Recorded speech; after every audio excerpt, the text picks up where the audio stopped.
Pam Bondi could have stopped Jeffrey Epstein in 2011. The answer to your question is no. But Pam Bondi was Attorney General for the state of Florida from 2011 until 2019. So the first investigation into Jeff Epstein in Florida began in 2005. In 2007 was when the U.S. Attorney, Alex Acosta, gave Jeffrey Epstein that sweetheart deal, and he was sentenced. The state investigators had found 45 victims, 45 teenage girls. They were talking about putting him away for the rest of his life. Then the feds got involved. The FBI agents who were investigating the case were talking about putting him away for the rest of his life. Then Jeffrey Epstein got a very high-powered legal team that included Alan Dershowitz. It included former Clinton special counsel Kenneth Starr. And the U.S. attorney on the case was Alex Acosta, who negotiated this sweetheart plea for Jeffrey Epstein, where he pled guilty to 1 or 2 state charges and received a sentence of 18 months in the county jail, but he was allowed to leave jail 6 days a week from 8 a.m. to 8 p.m. Yeah, and I think he ended up serving like 13 months of that. That sentence concluded in 2009, and he just went back to doing everything that he had been doing before.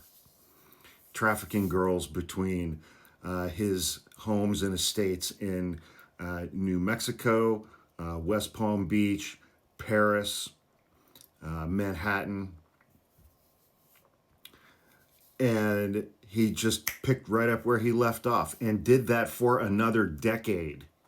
From 2009 until 2019 in Florida, and Pam Bondi was Attorney General for the state of Florida from 2011 until 2019, and she did absolutely nothing to him. Nothing. Bear in mind that everything he had been doing was now public knowledge. After he served his time, it got a lot of coverage.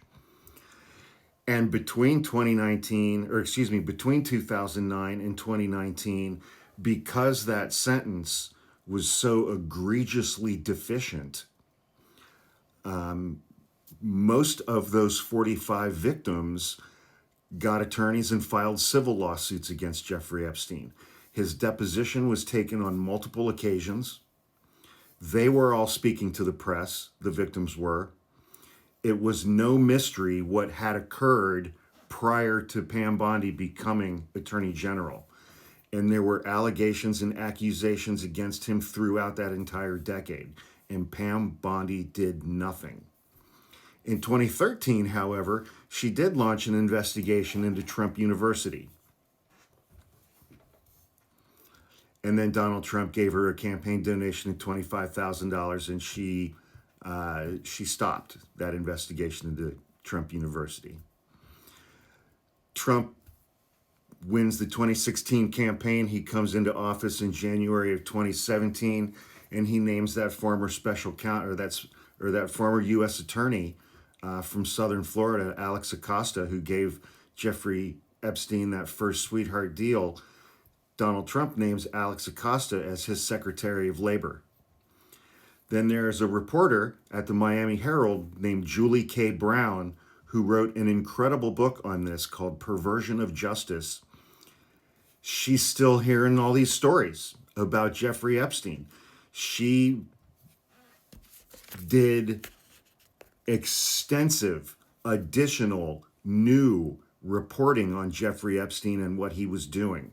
And that's what led to him getting arrested again in 2019, a couple, 3-4 months before he died in his prison cell. And when he got arrested again in 2019, Alex Acosta had to resign as Secretary of Labor because that deal started getting new scrutiny all over again. Pam Bondi had 8 years to do something about Jeffrey Epstein, and she never did a thing. And now she's Trump's Attorney General, and he ordered her he ordered her to bury the Epstein file, and she's doing it. She's doing it. That decision didn't come from her. That decision didn't come from her. She didn't resign on principle when Trump ordered her to do that. She wrote the memo and put it out. There's no client list. There's no evidence of blackmail. We're closing this case, and we're not releasing any other materials from the Epstein file. She went along with that. And amazingly, she's getting the blame for that decision when very clearly it came from Donald Trump. She could have stopped Jeffrey Epstein in 2011 as soon as she was elected, and she chose not to. She never initiated another investigation into Epstein during the 8 years that she was Attorney General. She never did anything to him at all. It's fucking amazing when you think about it. When you think about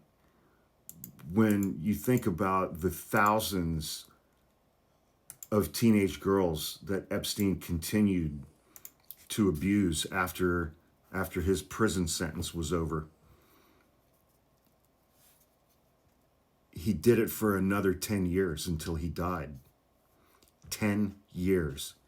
8 of those years, Pam Bondi could have stopped him, and she chose not to.